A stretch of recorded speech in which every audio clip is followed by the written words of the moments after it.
As the summer hits us here in the Northern Hemisphere, we are surrounded by growth. The leaves on the trees, the buds, the flowers are blooming, but our economies are facing quite a different reality. Growth here is continuing to slow because inflation rates are remaining stubbornly high.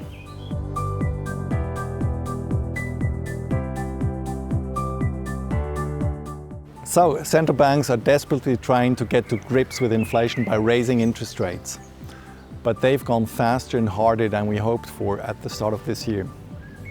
Which means that we expect US inflation to slow only to 4% by the end of this year and growth to slow slightly under 2%. This will sow the seeds for 2024, where growth is expected to slow even further. But in other parts of the world, say in Europe and China, growth will be stronger, so the odds are fair that the global economy will be better balanced by 2024.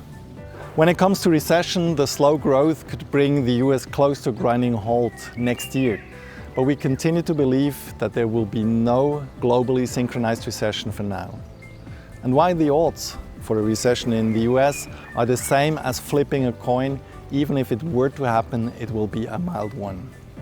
Investors can still be green-fingered and plan some good investments for the future.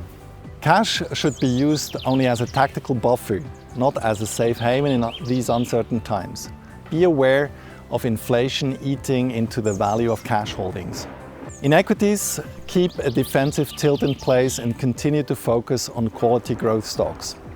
In fixed income, stick with quality bonds and make the most of any decent yields.